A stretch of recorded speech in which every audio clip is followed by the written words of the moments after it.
നാരങ്ങ മേടിച്ചിട്ട് വന്നായിരുന്നു. അപ്പോൾ കുറച്ച് നാരങ്ങയുള്ളൂ. അപ്പോൾ ഞാൻ ഉപ്പിലിട്ട് വെച്ചായിരുന്നു. മുളകും ആയിട്ടിട്ട് വെച്ചായിരുന്നു. നമുക്ക് ചാലിക്കുകയൊക്കെ ചെയ്യാമല്ല, മുളക് പൊടിയൊക്കെ ഇട്ട് ചാലിക്കാൻ പറ്റും. ബാക്കി വെള്ള അച്ചാറിടാമെന്ന് ഓർത്ത് എപ്പോഴും ചുമന്ന അച്ചാറുള്ള നമ്മളിടണം. അതിന് വേണ്ടി നമ്മൾ വെളുത്തുള്ളി എടുത്തിട്ടുണ്ട്, ഇഞ്ചി ഒരു കഷ്ണം, ഒരു 3-4 മുളക് എടുത്തിട്ടുണ്ട്.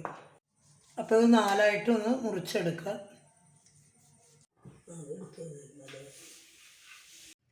അപ്പോൾ ആദ്യം എണ്ണ ഒഴിച്ചു കൊടുക്കാം. ഞാൻ നല്ലെണ്ണയാണ് ഒഴിക്കണത്.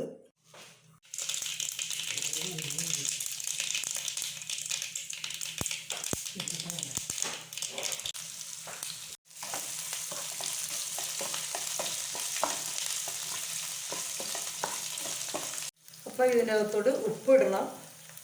ഉപ്പ് ഏതായാലും മറക്കാതെ ഉപ്പിടണം. ഉപ്പിട്ട് നാരങ്ങ വഴറ്റിയതാണെങ്കിലും ഉപ്പിടണം. അപ്പോൾ അതിന് നിറമൊക്കെ കിട്ടാൻ വേണ്ടി നമ്മൾ ഇത്തിരി മഞ്ഞൾപ്പൊടി എടുത്ത് നമ്മുടെ പ്രധാന സാധനം ഇട്ട് കൊടുക്കണേന്. ഇപ്പോൾ കുറച്ച് ജീരകപ്പൊടി ഇട്ട്, ഇനി കുറച്ച് ഉലുവാപ്പൊടിയും കൂടി ഇടണം. ഇനി കുറച്ച് ഉലുവാപ്പൊടിയും കൂടി എടുക്കുക. ഇനി നമുക്ക് കുറച്ച് വേപ്പിലയും കൂടി ഇട്ടേക്കല്ലോ. ഉണ്ടാക്കിയത് എല്ലാവർക്കും ഇഷ്ടപ്പെട്ടിട്ടുണ്ടെങ്കിൽ എല്ലാവരും എനിക്കിത് കണ്ടിട്ട് ലൈക്ക് ചെയ്യുക, ഷെയർ ചെയ്യുക, പിന്നെ കമൻസൊക്കെ ഇടണം, പിന്നെ സബ്സ്ക്രൈബും ചെയ്യണം. അതൊന്നും എനിക്ക് ആരും അങ്ങനെ ചെയ്യാറില്ല. ഇപ്പം ഞാൻ 2-3 വീഡിയോയിലായി പറയണം. ഞാൻ ആദ്യമൊന്നും ഞാൻ പറയാറുണ്ടായിരുന്നില്ല.